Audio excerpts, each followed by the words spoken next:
sejam bem-vindos ao AcibaCast, o podcast da Associação Comercial e Industrial de Bagé, onde contamos histórias que impulsionam o empreendedorismo na nossa cidade e também da nossa região. Boa tarde, Giana. Giana, hoje a gente conta com a felicidade de termos um dos grandes empresários do agronegócio do Brasil, não só do Rio Grande do Sul, uma referência no Brasil todo, uma empresa que vem crescendo nesses anos difíceis do agronegócio, uma empresa que tem operações aqui em Bagé. Então é uma satisfação muito grande que a gente recebe hoje o Luiz Osório do Moncel. Luiz, seja bem-vindo aqui na nossa cidade, nosso podcast, né? A gente faz um formato de uma conversa mais descontraída aqui. As pessoas têm curiosidade de saber da trajetória dos grandes empreendedores na região, ainda mais tu que é uma pessoa que lida com o agronegócio. A nossa região, o agronegócio é muito forte aqui na região, ainda mais tendo uma operação aqui na cidade de Bagé. Luiz, seja bem-vindo ao nosso podcast. Muito obrigado, Valmor. Muito obrigado, Giane. É um prazer para mim estar aqui no AcibaCast e conversar com vocês sobre o nosso agronegócio, sobre tudo que temos de oportunidades para fazer. Obviamente que também vamos falar de desafios, enfim, o que temos. Então, nesse bate-papo aí, vocês podem ter certeza que, assim, vou compartilhar o melhor que a gente tem feito nessa trajetória.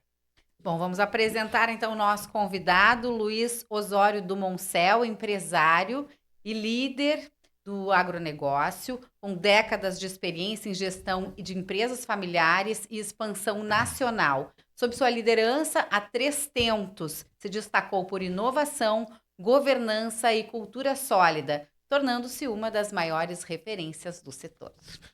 Luiz, o que a gente sabe da Três Tentos, ela não é uma empresa de várias gerações. Ela surgiu na tua geração, né? Teu irmão e teu pai. Até onde eu sei a história. Assim, como é que iniciou isso? Qual foi Nos conta um pouco do início da tua trajetória, Luiz. Certo, Valmor. Bem, o João Marcelo e eu, quando a gente formou na faculdade, né?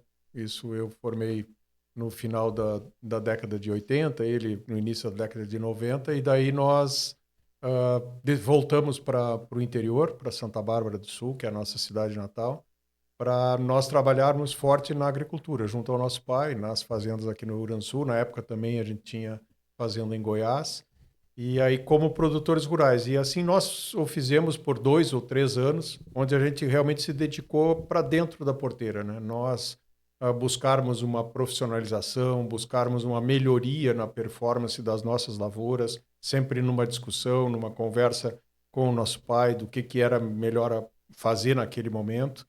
O Brasil ainda vinha recebendo genética, ainda não tinha lei de proteção de cultivares, mas nós buscando muito uma dedicação no plantio direto, na conservação do solo, no trabalho da nutrição desse solo. E foi onde a gente conseguiu identificar que talvez se nós, como produtores rurais, atuássemos também na produção de sementes, na oferta de uma genética diferenciada, na valorização do campo frente à sociedade como um todo, a gente poderia entregar um pouquinho mais para o nosso colega produtor rural e, ao mesmo tempo, cliente. Então, esse foi o principal motivo. E aí, antes de começarmos a Três Tentos, a gente definiu uma visão para a companhia. E que a gente mantém até hoje, por incrível que pareça, né? Depois de 30 anos, que é a Três Tentos existir para ser uma empresa de soluções no agronegócio. Confesso a vocês que eu nunca pensei ou nós nunca pensamos que chegaríamos a atuar até o esmagamento ou a exportação. Enfim, no início, o nosso foco era semente e originação de grãos para fazer o barter. Logo na sequência, em 96, foi para proteção de cultivos e fertilizantes, e obviamente tudo isso envolto naquilo que mais nós prezamos até hoje, que é gerar valor e que o nosso cliente, o fornecedor que negocia com a Três Tentos, enfim, todos os stakeholders que estão junto à empresa tenham sucesso, assim como nós. Então é essa visão, Valmor, Giana, que a gente tem tido desde o início. Quando vocês chegaram, já existiu a 300 Comércio assim ou era só lavoura, operação de lavoura? Não, só a lavoura. Era lavoura. Aí com a geração nova chegou essa ideia de novas tecnologias, novos conceitos e surgiu o negócio 300, então. Sim. Começou com barter, financiar lavouras e... Claro, na época nem se imaginava industrialização de soja, que nem tinha industrialização no Rio Grande do Sul. Acho que não, tinha as grandes cooperativas na época que atuavam só. Isso, tinha Passo Fundo, né, que tinha o Zafari na época que industrializava em Passo Fundo, tinha um crush lá. E Rio Grande, né? Rio Grande tem as empresas que estão sediadas lá, Bianchini, Bunge, ainda hoje fazendo lá, né? Bom, e de lá para cá não parou de crescer, né, Luiz? E a gente vê que a 300, primeiro ela se esparrama pelo Rio Grande do Sul, tá até na nossa cidade aqui em Bagé, atuando muito bem aí, tem muitos clientes, o pessoal comenta, eu sou cliente da 300, compro insumos da 300 e da 300 com os guris aqui. E após assim, esparramar no Rio Grande do Sul, o salto para fora, indo para o Centro-Oeste, que a 300 hoje está no Centro-Oeste também, né? Por que esse movimento, assim, o Rio Grande ficou pequeno para o volume, ou porque o Centro-Oeste é o grande produtor de grãos do Brasil? Essa foi a visão? Acho que a primeira frase, eu acho que o Rio Grande do Sul não ficou pequeno, ele é um estado ainda que tem muitas oportunidades, inclusive para 300. Quando a gente fala em tecnologia, quando nós falamos em termos de logística, quando nós falamos em agregação de valor, então ainda temos muito por fazer e fazendo no Rio Grande do Sul. Obviamente que a gente tem ainda poucas áreas brancas, como a gente chama, para preencher com 300, mas pensando em logística, pensando em estoque, num estado que pode produzir 24, 25 milhões de toneladas de soja, né, e mais milho, e mais arroz, e mais outros produtos, trigo, canola, nós temos muito por fazer no Rio Grande do Sul e a 300 está com vários projetos em andamento. E o Mato Grosso, inicialmente Mato Grosso, hoje Centro-Oeste, né, a 300 decidiu expandir pela sua atividade. Nós, como produtores rurais, o pai e a mãe foram para o Centro-Oeste já em 1982, né, comprando a primeira propriedade em Goiás. Depois, em 2002, daí com o João Marcelo e eu já no negócio, nós vendemos a propriedade lá em Goiás e compramos no Mato Grosso, num local que é próximo a Sorriso, Sinop, na BR-163. O nome do município até curioso é Feliz Natal, né? E a gente tem a primeira propriedade comprada lá nessa época. Seguimos expandindo a nossa agricultura aqui no Rio Grande do Sul e lá no Mato Grosso. E, ao mesmo tempo, a 300, então, ficou com esse...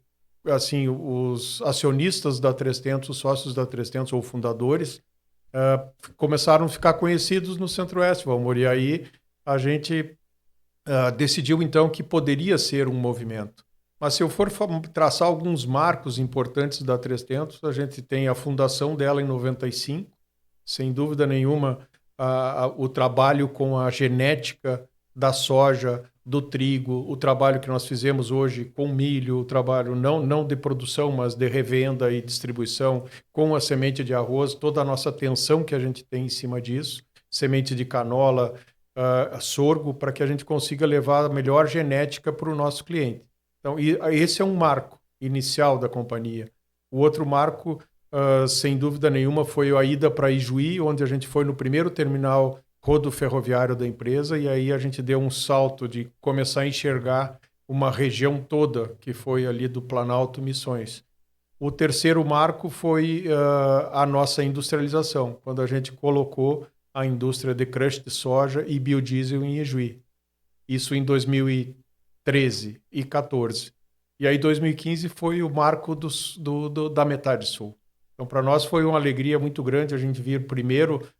Chegamos em Pelotas, né, e daí da unidade de Pelotas a gente conseguiu expandir já, viemos em 2015, em 2016, então ano que vem 10 anos de Bagé, nós viemos para Bagé, né, e com uma loja apenas de revenda de insumos, enfim, fazendo um contato, né, e hoje já temos todo o trabalho aqui de fornecimento de insumos, originação de grãos, e aqui destinado para o porto e para a indústria. E aí fomos evoluindo. Em 19 nós compramos a outra indústria em Cruz Alta, né? E aí nós ficamos com 2 indústrias de soja no Rio Grande do Sul, até que a empresa tomou um tamanho que nos, não vou dizer obrigava, né, mas nos indicava o caminho de expandir para fora do estado, levar essa cultura, levar esse posicionamento da 300 de ser uma empresa difusora de tecnologia, uma empresa que assim, trabalha muito forte a questão da comercialização, da geração de valor para o agricultor, para fora do Rio Grande do Sul também. E aí nós fomos convidados pelos bancos de investimento para que a gente pudesse trabalhar e fazer o IPO, né, que é a abertura do capital na Bolsa de Valores, na B3. Isso foi em 2021, em julho de 2021. Mas trabalhamos durante um ano preparando a companhia, né, e tivemos um trabalho muito forte, temos até hoje, de educação do mercado, né, de como funciona o agronegócio. Mas como a 300 já estava dentro de um ecossistema... Já tinha know-how no assunto, já conhecia, né? Já conhecia. Isso, esse ecossistema nos trouxe a capacidade de mostrar um agro como um todo. Claro, claro. O agro mais profissional. E eu vendo os números, né, Luiz, assim, a industrialização hoje é 50% do volume da 300, né, da receita líquida. E eu vejo que a originação, do jeito que está crescendo, a originação mal vai dar conta do que a indústria consome, né? A gente vendo os números, o cenário é esse, né?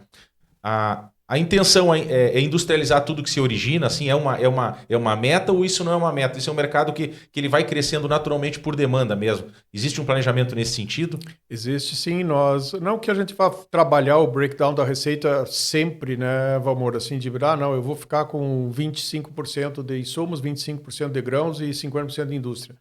Isso, assim, a grosso modo, ele é 25, 25, 50 ou 20, 30, 50. Depende da variação dos preços também. Depende dos anos, né? Obviamente, da demanda como que está, porque muitas vezes podemos imaginar que a China vem importando cada vez mais milho. Mas o Brasil, em contrapartida, está consumindo cada vez mais milho para etanol. Então, são situações que nós vamos vendo o mercado na nossa frente e tomando as decisões de onde nós devemos incrementar mais e aonde menos. O que não nos muda a rota é o trabalho com o produtor rural, porque nós falamos anteriormente até, não existe nada desses produtos que essa demanda ela é constante, né, de alimento, energia e todo um trabalho de meio ambiente, que isso precisa continuar sendo feito pela companhia. Então, o produtor rural é o nosso foco número 1. E a partir dele nós tentamos ir junto com ele agregando valor e sendo mais competitivo. Dentro desculpa te interromper, dentro dessa ótica, né, uma empresa que teve origem naturalmente no campo, né, no agronegócio, mas ela percebeu as oportunidades de mercado para se expandir. Quais os principais desafios nesse trajeto? Até agora, Jana? Eu diria que ele é um desafio, mas é talvez o que mais a mim, principalmente, eu posso falar na primeira pessoa, mais me energiza, né? Que são as pessoas. As pessoas que foram se unindo a 300, que a 300 foi chamando e atenderam esse chamado, sejam elas os funcionários, principalmente, porque hoje a gente são 2.900 pessoas trabalhando, são 2.600 efetivos, e esses outros 300 são entre jovens aprendizes, estagiários e temporários. Então, a 300 está trabalhando fortemente para formar pessoas para o futuro, né, que estejam cada vez mais engajadas no agro, cada vez mais valorizando esse agro cada vez mais tecnológico e que gere resultados para a sociedade como um todo. Então, hoje nós estamos dentro da companhia, nós temos a Academia 300, que a gente trabalha com clientes, com funcionários de clientes, com familiares de clientes, e a Academia 300, que trabalha dentro dos profissionais da 300, não só nas áreas de venda, mas também nas áreas de gestão. Então, cada pessoa hoje na 300, emitindo uma nota, ela sabe a responsabilidade que ela tem de um produto de proteção de cultivos, de um fertilizante, de um grão, enfim, independente. Então, é um crescimento que é um desafio, mas ele é também o que traz mais alegria. Orgulho, gente, tá vendo? Luiz, falando em desafio ainda, Luiz, tu comentou em 2021 foi quando fez o IPO da empresa. Sim. Como é que é alguém do agronegócio, um gaúcho do agronegócio, uma empresa familiar, embora já com um tamanho bem considerável, chegar na Faria Lima? Porque o mercado financeiro tem o seu jeito, suas culturas, seus controles, assim, que muitas vezes nós, empresas familiares, não tem. E o agronegócio não tem, né? Não sabe se vender como os outros ramos se vendem, né? Como é que foi chegar? Como é que se deu esse passo? Vocês foram procurados? Vocês procuraram isso? Claro, 2021, eu que atuo no segmento, foi ano de preços históricos de matéria-prima, de soja, de milho, de arroz e tal. O agronegócio deu um boom no Brasil, né? Como é que foi esse movimento assim? Não, nós fomos procurados, né? Eu confesso assim que eu sempre estudei o mercado de capitais, desde cedo, mesmo sendo veterinário, né? Eu estudei o mercado de capitais, sempre acho muito interessante e muito positivo quando a gente vê o próprio mercado trabalhando para se autofinanciar, para trabalhar para crescer. Então, onde o investidor define e seleciona as empresas que ele julga serem as melhores, né? Então, eu acredito muito nos fundamentos, né, do mercado. Então, eu fiz os primeiros movimentos de estudo, de levantamentos lá em 2007. Aí, logo em 2008, ali veio o Lehman Brothers. Para quem lembra ali, o mercado sumiu por muito tempo. Mas continuamos estudando, mas não era o objetivo da 300 em fazer na época. Até que daí em 2019, 2020 nos procuraram, o João Marcelo e a mim, e nós começamos daí então a trabalhar mais fortemente com o objetivo de preparar a empresa para dar o passo para o Centro-Oeste.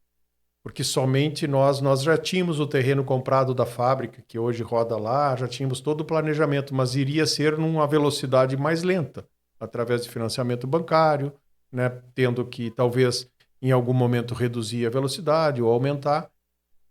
Mas com o IPO, não. A gente fez o use of proceeds, ou seja, a gente fez o procedimento para fazer tudo e planejamos entregar em dezembro de 25, ou seja, esse ano. E a gente conseguiu entregar em dezembro de 23. Todo o plano de investimento. Isso aí, óbvio que tem méritos de todo um time da 300, mas o principal mérito a gente tem que dedicar ao setor do agronegócio. Gero, acho que vamos seguindo ainda um pouco sobre os negócios, depois a gente entra mais no lado pessoal aí, Luiz. Casualmente, eu também trabalho no agronegócio, tenho 51 anos e sempre trabalhei na região aqui, somos arrozeiros natos, estamos na soja há 15 anos. E eu costumo dizer para as pessoas que me perguntam que fase a gente está vivendo, eu acho que esse é o período mais desafiador desde que eu trabalho. Tu enxerga assim também um dos anos mais difíceis, assim, em função de custo do dinheiro, em função de baixo investimento do governo, de baixo investimento em infraestrutura, principalmente, crédito muito escasso, a legislação muito complicada, a parte jurídica também. Tu também compartilha com essa ideia de que nós estamos vivendo um dos momentos mais desafiadores? Sem dúvida nenhuma, no Rio Grande do Sul em especial, né? Porque nós viemos de 3 estiagens nos últimos 4 anos e uma enchente, né? Que para quem não pegou a enchente, assim, que tenha tido problemas assim de impacto financeiro, o impacto emocional, o impacto que causou para o estado todo, assim, ainda a gente sofre, tá? E essa cicatriz nunca vai ser assim eliminada, ela vai continuar até como um aprendizado para nós. Esses 3 anos que nós tivemos de estiagem, ou maior ou menor intensidade, eles são anos difíceis, né? Foram muito difíceis, né? Nós tivemos uma descompressão de preço também, quando a gente teve uma valorização assim, excessiva das commodities agrícolas num final de pandemia e início de uma retomada, e também com movimentos de guerras ou qualquer coisa do tipo. O momento ele é altamente delicado para o mercado como um todo, né? E para o Rio Grande do Sul em especial. Temos sim que melhorar, e até nós falamos isso durante o Ideias à Mesa da CIBA, né? Que nós temos sim que melhorar e cada vez se dedicar mais na gestão, começando por cada produtor rural e acabando nas nossas empresas, enfim, para que a gente consiga continuar exportando conhecimento, porque a gente tem muito muita oportunidade em meio a esses desafios. Obviamente que a gente tem que ir solucionando os problemas que estão hoje à frente, mas como falávamos há pouco antes do início da gravação com a Giana, focando nas soluções. E que a gente tem soluções para sair, até porque temos um mercado com uma demanda constante por alimento. Pois é, e é o gaúcho que desbravou esse Brasil todo, né? Sim. Então, tem que fazer um dever de casa e arrumar seu próprio lar, vamos dizer assim, né? Exatamente. Arrumar o nosso estado, se reinventar, diversificar, como tu falou. Não é só arroz, não é só soja, não é só gado. A gente tem um clima que muitas vezes é inóspito, mas nós temos um potencial agrícola muito grande. Conhecimento, né? As faculdades de agronomia têm 60 anos de existência. A faculdade mais antiga é de Pelotas com 60 anos de existência. Sim. Ou seja, o conhecimento está aí, se conhece o sol do Rio Grande do Sul de ponta a ponta, as variações que existem, agricultura de precisão crescendo, eu acho que é por aí, manter a calma num momento difícil que a gente vai sair do outro lado, né? Com certeza. Jana, vamos falar alguma coisa? Aproveitar o gancho assim, né? Como funciona essa percepção? Eu de fora, né, do negócio, mas como jornalista buscando entender assim, como funciona esse estalo, né? Ó, a gente está precisando mudar. Foi o acaso que fez a empresa se tornar direcionar o seu foco para outras áreas? Ou foi a percepção de que esse tipo de negócio era necessário dentro do Rio Grande do Sul? Necessário a gente ver, cabe se ver pela expansão toda da empresa. Mas eu que gostaria de saber esse estalinho assim, do empresário, né? Não, acho que há necessidade da gente fazer isso. Ou foi o acaso que foi acomodando essa trajetória da 300? O acaso, ele acontece depois das pessoas estarem preparadas, né? Ou profissionais ou empresas. Eu acho que a preparação para isso tudo, o planejamento, né? E, inclusive, eu acho que todos nós, assim, o que a gente está fazendo hoje para os nossos negócios, para as nossas vidas, né? Tudo que a gente faz de positivo que acontece não é sorte, né? Eu acho que a sorte acompanha, primeiro de tudo, um trabalho abdicado, assim, constante. Eu acredito muito na disciplina, no acompanhamento. E aí, quando as empresas estão preparadas, obviamente, estudando ao máximo o seu ambiente de negócios, e ela identificando no mínimo 3 cenários, e pode talvez traçar até mais cenários, e aí, obviamente, ter as alternativas para tudo isso. A gente nunca esperou lá. Eu sempre lembro do momento que eu vi o segundo avião bater nas Torres Gêmeas, né? Não estava com a televisão ligada no primeiro, mas no segundo eu vi acontecer.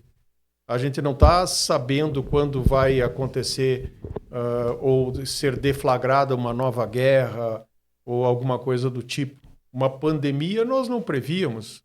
Em janeiro de 2020, Wuhan, na China, né, passou a fazer notícia. Não, isso não vai chegar aqui, é uma gripe. Lá né? na China. Lá na China. Né? E tudo que nós tivemos que enfrentar, né, com muitas pessoas, infelizmente, famílias perdendo vidas, etc. Mas são situações que nós ultrapassamos, né? E as empresas, daí voltando para um cunho empresarial de negócios, as empresas têm que estar preparadas para esses ambientes que estão à sua frente. E essas preparadas vão ter mais facilidade em cruzar os momentos difíceis. Luiz, vamos falar um assunto que tem muito a ver com a nossa região aqui, que são empresas familiares. O desafio da empresa familiar é normal como qualquer empresa, tem suas vantagens e tem suas desvantagens. Mas o difícil é quando crescem as empresas, as famílias se manterem unidas. A gente vê muitas cisões familiares de empresas e tal, e no fim, ao decorrer do tempo, prejudica essas divisões, essas cisões acabam prejudicando. Como é que vocês lidam isso lá dentro? Assim, na verdade, é teu pai, tu e teu irmão, agora filhos e netos devem estarem vindo aí. Nos fala um pouco sobre essa governança, sobre como é que vocês administram isso assim? Bem, até 95 era assim apenas o nosso negócio de produtor rural, né? Do pai e da mãe. Quando a 300 começou, a gente trabalhou até 2010, somente a agricultura através do pai e da mãe, mas o João Marcelo e eu trabalhando. E na 300, o pai, o João Marcelo e eu. Aí, em 2010 a 12, o pai e a mãe chamaram as minhas irmãs, o João Marcelo e a mim, para que a gente fizesse uma holding familiar, né? Nós levamos 2 anos para construir toda uma organização, uma governança dentro desse negócio. E aí o pai e a mãe saíram do negócio e ficaram os percentuais para cada filho, né? E nós seguimos o trabalho dali com a linha da 300 e com a linha da agricultura, né? E tudo isso feito durante um processo de 2 anos, com planejamento tributário, com tudo bem assim organizado. E o principal que eles deixaram como legado, no caso a mãe, infelizmente perdemos ela agora em junho desse ano, mas com 89 anos, isso para nós é uma alegria poder ter convivido esse período. O pai tem 92, está conosco, e o legado deles é uma família unida. E isso está com todos nós. Então a gente tem organização de regras para um familiar poder entrar na empresa, poder trabalhar no grupo econômico, e são regras muito, muito mais rígidas de qualquer um outro profissional para poder entrar. E dos 13 netos que o pai e a mãe têm, 13 estão trabalhando, os outros 10 são profissionais de outras áreas, mas que estão dentro da 300, nas reuniões familiares, né? A gente tem uma sinergia, eu diria um amor muito forte aí com esse legado que o pai e a mãe estão nos deixando. Você consegue conciliar a tradição familiar, a união familiar, com os novos tempos, a gente pode dizer assim, a inovação? De que forma que a 300 concilia a tradição da família, né, essa parte mais tradicional mesmo, com a questão da inovação, dos novos investimentos? Como é que o antigo e o novo se fundem para fazer funcionar? Eu acho que pela história, Giana, assim, que nós temos da família, assim, de integridade, né, de honestidade, assim, isso são valores que não ficam velhos, né? Não tem tecnologia que bata isso, né? Então, isso está intrínseco, né, em todos nós, e é um fator, é um valor que a gente não fica difundindo ele, até porque ele tem ou não tem, né? E aí a história é que conta, né? As ações é que são contadas. A gente tem muito, muito cuidado, né, para manter a reputação, né? Porque eu diria que eu vou plagiar um amigo meu, ele disse que reputação não é uma opção, é uma licença de operação. Então não reputação tu opera, tu cresce, tu trabalha, tu progride, preservando a tua reputação. E uns ensinamentos que ele deixa, né, Giana, não é porque tem o sobrenome do Moncel que vai trabalhar na 300, né? Isso não é regra, né? Ter o sobrenome não significa um passaporte para trabalhar. Mas antes de entrar mais ainda na questão pessoal, uma pergunta para não passar, Luiz. A gente está vivendo, vocês mesmos, com a industrialização de soja e fabricando biodiesel. Tu acredita muito nessa... Agora a gente está tendo a COP30 lá e o líder do biodiesel, aí, o pessoal da BIED está indo lá, divulgando, levando caminhões e tal, e motores. Isso é algo que veio para ficar mesmo, porque às vezes a gente nota que é um movimento que às vezes enfraquece. A gente tem esse problema no Brasil também. Os governantes não têm projeto de país, tem projeto de governo deles. Então, às vezes vai para um lado, vai para outro. Claro, a gente teve uma soja aí a R$200 que não fechava a conta para diesel. Era um insumo muito caro, né? Mas tu acha que isso veio para ficar? Isso é um movimento que o mundo vai ter que entender que é o caminho? Sim, eu acho que sim, Valmor, até porque a matriz energética que o Brasil tem é fantástica, né? Então, o combustível fóssil ele ainda vai permanecer na nossa matriz mundial por muito tempo. Eu vejo que talvez ele, pelos estudos que a gente tem, ele continua crescendo ainda nos próximos anos. Depois ele vai ter uma estabilidade até um decréscimo com com o tempo. Isso é altamente positivo, né? Porque é um extrativismo que a gente vai conseguir... Um dia, com certeza, vai ser eliminado. Isso não vai ser jurássico, talvez se falar em combustível fóssil. O combustível renovável, né? E aí leia-se o trabalho que o Brasil fez e faz, ele é admirado no mundo todo, né? Nós temos o Proálcool de 1973, eu acho, né? E aí, quem é mais das antigas como eu, lembra dos carros que a gente tinha Com afogador. que injetar. Injetar, tinha um botãozinho que fazia barulho para injetar gasolina. Injetar gasolina para poder pegar no inverno. E deixava aquecendo uns 2 minutos, 3 minutos. Então, isso tudo foram barreiras ou desafios ultrapassados, né? E hoje a gente vê uma frota nacional flex, né? Podendo utilizar uma gasolina com E30, então um etanol com 30%, uma gasolina com 30% de etanol, podendo utilizar um diesel com B15, com 15% de biodiesel, produzido aqui, gerando riqueza, gerando divisas, gerando emprego, sendo mais eficiente ecologicamente ou para o meio ambiente, mínima, né? Claro. Produção mínima, menos 85% de CO2 emitido, né? Quando se usa o biodiesel, tem que evoluir, continuar evoluindo em tecnologia, isso tudo está sendo buscado.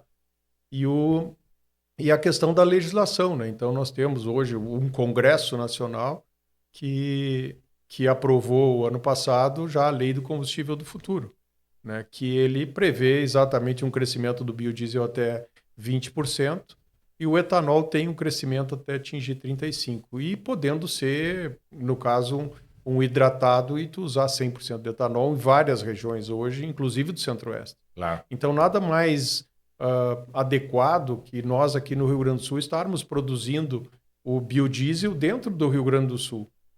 Já compõe a nossa matriz de risco com o nosso produto, para o produtor rural, no caso, né? E o farelo que sai dali é cada vez mais alimento, é cada vez mais proteína vegetal que se transforma em proteína animal.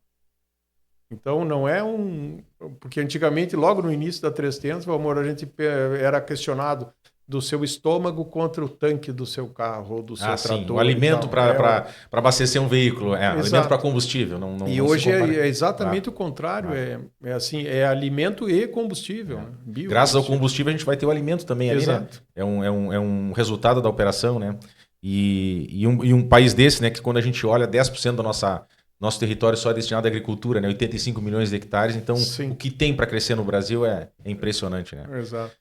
Jana, vamos falar um pouquinho da parte mais pessoal, assim. Tu é gaúcho, tu mora no Rio Grande do Sul, Luiz? Moro em Santa Bárbara. Toda a tua família é de lá? Sim, a origem da família é toda de Santa Bárbara. E fica nesse vai e vem com Mato Grosso, visitando as empresas e tal. A gente tem o escritório em Porto Alegre ali, que a gente tem toda uma base ali que atua Rio Grande do Sul, enfim, e o Conselho de Administração. E aí São Paulo é a trading, e o Mato Grosso e os outros estados que a gente está começando também. Mas aí 1 ou 2 semanas por mês eu estou aqui no Rio Grande do Sul. Sim. Fica mais no Rio Grande do Sul. Sem dúvida. Quer falar alguma coisa da associação, Jana? Vamos falar sim. A Associação Comercial e Industrial de Bagé, a ACIBA, oferece uma variedade de benefícios aos seus associados, busca promover o desenvolvimento empresarial e fortalecer o associativismo na região. Entre os principais benefícios, representatividade e defesa de interesses. A ACIBA atua em diversos conselhos municipais, defendendo os interesses dos empresários locais. Capacitação e desenvolvimento profissional, cursos, palestras e treinamentos gratuitos para associados e colaboradores. ACIBA Móvel, soluções para a gestão de telefonia móvel. Prodesp, que é o Programa de Estágio Qualificado, fomento a inserção de estagiários no mercado de trabalho. Tem também a ACIBA Mais, com descontos exclusivos e promoções para associados, fortalecendo a presença no mercado e ampliando a rede de clientes. A ACIBA em Festa, campanha promocional que acontece de setembro a dezembro, com R$50 mil em vale-compras distribuídos em 98 prêmios, incentivando compras nas lojas participantes e fortalecendo o comércio local. Associar-se na ACIBA é investir no crescimento do seu negócio, além, é claro, de contribuir para o desenvolvimento tanto da cidade como regional. Muito bem, Jana, obrigado. Luiz, a gente, no meio do nosso podcast, a gente faz um ping-pong aqui, faz algumas perguntas rápidas, que geralmente não funciona, porque é para ser um bate-volta e o assunto... A gente acaba se esparramando um pouquinho. Mas eu vou te perguntando e se tu puder de maneira rápida responder com 1, 2, 3 palavras, ou se quiser dissertar também, não tem problema, não tem muita regra. Nosso programa é um programa sem regra, né, Jana? Sem regra. Assim, Luiz, um líder que tu admira, assim, possa nos dizer. Alguém que tu... Pode ser familiar, pode ser empresarial, político, sei lá, alguma pessoa que... Eu, assim, tenho lido e me informado, assim, sobre vários líderes e nós temos, assim, muitos no mundo, no Brasil, no Rio Grande do Sul, na nossa família, na nossa empresa. Mas eu vou preferir, assim, talvez um benchmark bem arrojado, vamos originar, que é o Warren Buffett. Então, já que nós falamos anteriormente ali do movimento que a 300 fez para o mercado de capitais, ele é um investidor que investe em fundamentos, investe em empresas que realmente agreguem e gerem valor para a sociedade como um todo. E a gente vê, eu vejo ele como um exemplo, não que eu vá seguir o exemplo de investidor, mas com a clareza e a prudência e a ética que ele trabalha. Ele não analisa só o momento, né? Analisa a continuidade. Se o mundo vai ser o mundo daqui a 5, 6 anos, essa empresa vai necessitar dessa empresa atuando. Sim. Essa é a avaliação que ele sempre faz, né? Sim. Sempre comenta isso, né? Um livro ou um curso que tenha marcado a sua trajetória? Eu posso falar os dois? Pode. Um livro Em Busca de um Sentido, né? Do Frank. E um curso, acho que o curso, com certeza, que eu fiz em Harvard de 2021 a 2023, onde eu fiquei 1 mês por ano lá e os outros 11 meses virtualmente. Então, são 2 momentos importantes, um livro que marcou minha vida. E eu acho que tudo deve ser feito com significado. Sem um propósito, não vai a lugar nenhum. Tem uma aqui, Jana, que eu vou responder, eu acho, para ele. Inovação ou tradição? Eu acho que é os dois. Obrigado, concordo contigo. Do que a gente já conversou, né? Essa daqui a gente já tinha passado. Também, uma outra que a gente tinha pensado aqui, um valor que vocês levam para a decisão nas empresas, assim. Eu acho que tu já falou sobre isso, sobre a seriedade, alguma coisa nesse sentido. O que tu tem para nos dizer, assim, que toda decisão que a 300 toma, não só economicamente ou financeiramente, se tem sentido isso, se não tem, se faz parte do DNA de vocês, é algo mais ou menos assim que vocês... realmente assim reforçar os nossos valores, né, que eu comentei anteriormente aqui, né, me deixando agora para todos os ouvintes aqui que é o valor do campo, das parcerias genuínas, não para vender ou para comprar, as parcerias realmente genuínas e a segurança. Então, as decisões precisam ser tomadas nessa direção. Então, com isso, a gente vai estar preservando o porquê que nós existimos, porquê que a companhia existe. Porque ela é uma companhia que foca no campo, que foca essa evolução, que foca nos relacionamentos e cuida desses relacionamentos, dessas parcerias, e foca em segurança, desde uma segurança, vamos dizer assim, de trabalho a uma segurança financeira. Uma pergunta puxando a brasa para o nosso assado. Assim, agora tu falou em parceria. O que é Bagé para 300, para o Luiz? Assim, como é que tu enxerga Bagé? Coragem. Essa história que Bagé tem, essa oportunidade que Bagé e a campanha têm de superar os desafios, de trabalhar focado, de trabalhar realmente. Se eu sei, eu não estou sendo assim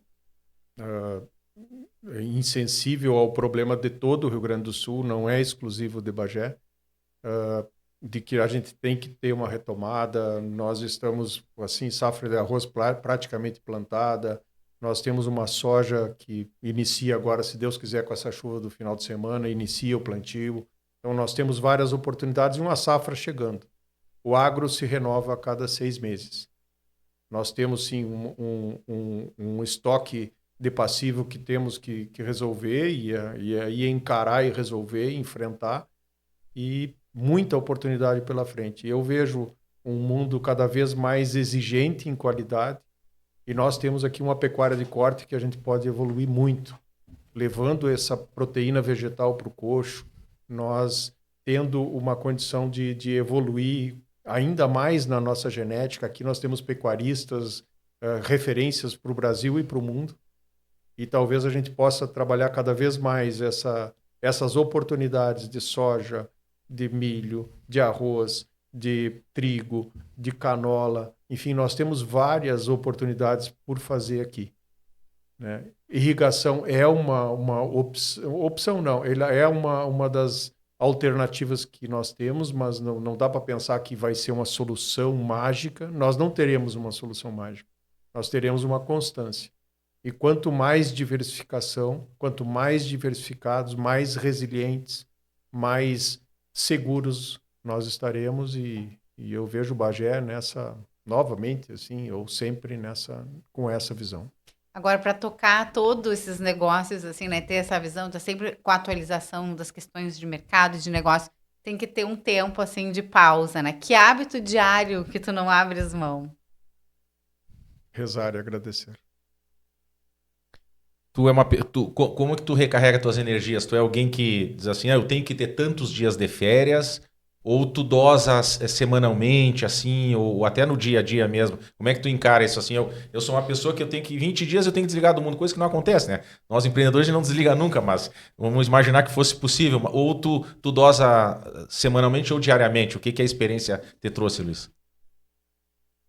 Acho que uma parte assim que tu tenha no teu dia de 5 minutos, de 10 ou 15, de conseguir meditar ou pensar, enfim, ou nem pensar, né? Somente respirar, já é de um valor enorme, né? Mas o que me carrega a energia, e pode não ter férias, mas hoje eu tenho, assim, a Tina, que é minha esposa, né? A gente vai em janeiro fazer 36 anos de casado. O Luiz Augusto, meu filho mais velho, e o Luiz Pedro, meu segundo filho. As minhas noras, a Rafa e a Gi, a Rafaela e a Giovana. E os meus netos, a Maria Antônia, com 2 anos e meio, e o Luiz Joaquim e o Luiz Francisco, um de cada filho. Eles têm 6 meses. E nós, quando a gente está na sala assistindo um filme, uma série, ou brincando, e, assim, de abrigo, todos ali, esse é o melhor momento da vida. A simplicidade, né? O momento bom o momento mais simples assim da família é o que traz a tranquilidade, a paz. A família e né? o amor, né? A família e o amor chega. Se resume a isso, né, Jana? Se resume a isso. Pode estar, não precisa estar viajando na Europa, nos melhores lugares, não. Estando em casa, na sala, todo mundo bem, todo mundo com saúde, brincando, é a alegria de todo mundo, né? Às vezes a gente pensa que a felicidade está lá nos Estados Unidos ou está na Europa, não está. Né? Não está, né? Está ali do ladinho, pequena, né? Netinhos, coisa boa. Acho que vamos nos encaminhando, só para encerrar perguntando, né? Hoje, se tu pudesse dar um conselho para ti mesmo, há um tempo atrás, qual seria esse conselho? Ou um conselho para os empreendedores, assim, que estão também. iniciando. A Associação Comercial tem 650 sócios, desses 650 a gente deve ter 80% são pequenos negócios, né? Eu sempre, desde a época que eu sou presidente, eu costumo dizer assim, não existe o pequeno e o grande empresário, existe a pequena e a grande empresa. Empresário todo mundo é. Todo mundo tem suas dores, todo mundo tem suas dificuldades, só muda o tamanho do problema, a complexidade do problema. Então, a associação comercial, ela agrega isso e as pessoas convivem, porque todo mundo é empresário, todo mundo tem sua dificuldade. Um conselho, assim, para os novos empreendedores, coisa que tu faria diferente na tua vida, como a Giana falou, assim, né? Nos dá um briefing, assim, do que a pessoa tem que cuidar, tem que especializar, tem que estudar, não pode ser muito teimoso, tem que aprender com os erros também, algo nesse sentido, Luiz. Não sei se, Valmor e Giana, é um conselho, eu acho que eu vou, assim, compartilhar alguns pensamentos aqui, né, que vocês estavam perguntando, assim, eu já estava pensando na resposta, e esse é um erro. E eu venho melhorando, né? Mas é uma coisa que eu quero trabalhar ainda mais, que é ser um melhor ouvinte. Isso eu diria para mim há 25 anos atrás, foi essa a pergunta, né? Sim. Eu diria, ou no início da carreira, para mim ser um melhor ouvinte. E venho trabalhando isso há algum tempo, acho que já tenho alguns passos dados.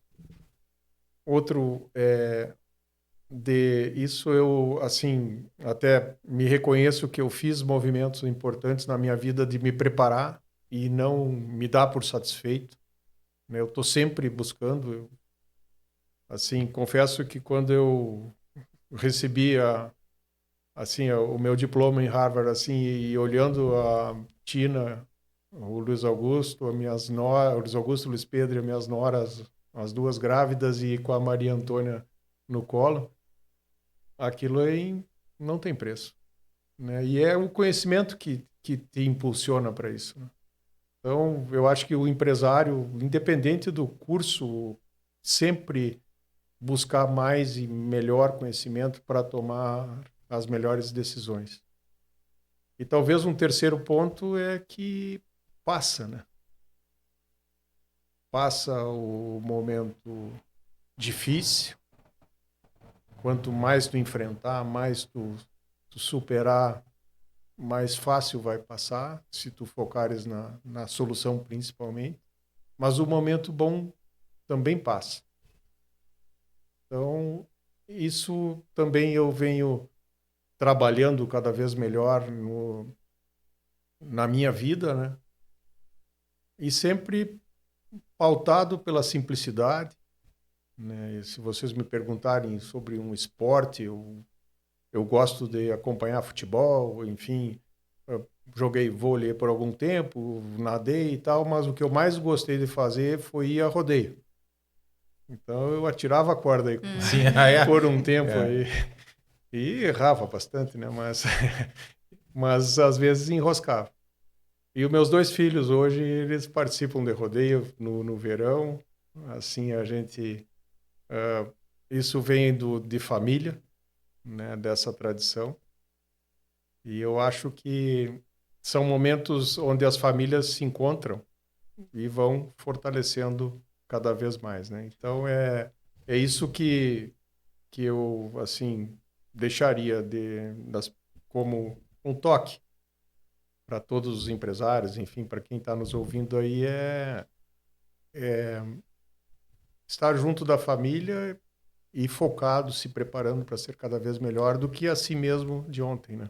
Independente do tamanho da empresa, não perder a sua essência, né, Luiz? Exato. Basicamente isso, não perder a simplicidade, né? Pode ser uma empresa de 100 mil reais de faturamento no ano ou de 15 bilhões de reais que vocês vão chegar no ano 2025. Não perder a simplicidade. Isso. Esse é o segredo, Giana, o segredo das pessoas de sucesso.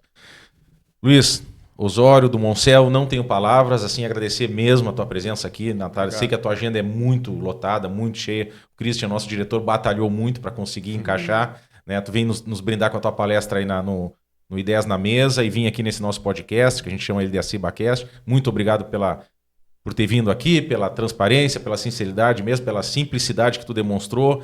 Tu é uma pessoa que todo mundo que fala bem de ti fala com propriedade mesmo. Eu não te conhecia pessoalmente e acho que daqui uma conversa rápida a gente sai, parece que a gente se conhece há tempos, né? Então, ele é uma pessoa que transmite isso, né?